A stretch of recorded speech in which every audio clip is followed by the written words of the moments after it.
Fantastic opportunity to get two poets together today in the Treasures of the Brotherton Gallery, talking about the collaborations that they've been involved in, both as a way of trying to understand what collaboration, what artistic collaboration is, something that we all do a lot of these days but maybe don't understand, but also under the umbrella of the Sensory Modernisms Research Group. Fantastic opportunity to think about the ways in which collaborations across different artistic media also speak to different senses. So we've had Blake Morrison talking about his Yorkshire Festival collaboration with Gavin Bryars, a project he first contacted me about a few weeks ago, saying, "Richard, I've got involved in this really wacky idea."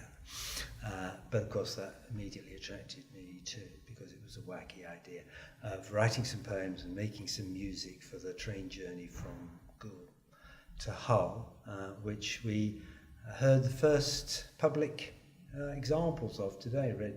Blake read beautifully from two of the poems that he'd written. I'm here today because of a collaboration with a Yorkshire-born, Goole-born composer, Gavin Bryars. We're producing words and music that people will be able to listen to and access as they travel by train this summer from Goole to Hull and back again. And today, along with Helen Mort, who's collaborated with a flamenco guitarist, we've been talking about collaboration, and particularly collaboration with musicians, and particularly the use of sound. And we've had a nice workshop, good turnout, and some interesting poems that people have produced in a short space of time. I think that the sound element in poems is very important.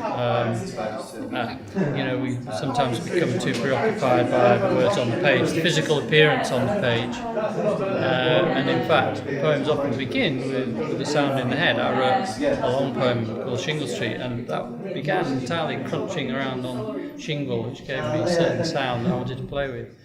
And then Helen, who's been the Douglas Castor Fellow in the School of English for the last 2 years, been wonderfully enabling creative poetic presence in the School of English, has been involved in a fascinating collaboration with flamenco guitarist Sam Moore. So she was able to show us a clip of that and to talk about the ways in which their collaboration took off.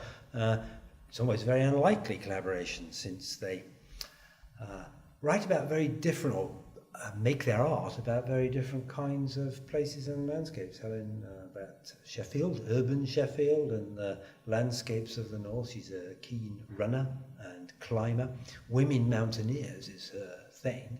And yet somehow or other her language and Sam's music fit together really extraordinarily beautifully and inspiringly, and add to each other in ways that you wouldn't have expected. Sometimes I feel as if an individual poem is a collaboration between the poet and the subject matter, or you're kind of working out what the subject is going to allow you to say about it. That's certainly how I feel sometimes. Just been working on a collection that's partly themed about women in mountaineering, the history of women's mountaineering. And the experience that I had when I was writing that very much was setting out to write about things within that subject, and then kind of being diverted by other things, or by the once the poem started, by something else in it. So it felt like it was a collaboration with the theme in some way. Two great examples of the way in which collaboration can be about individual writers and their individual projects, but also can create a third thing, a new thing out of the process of collaboration.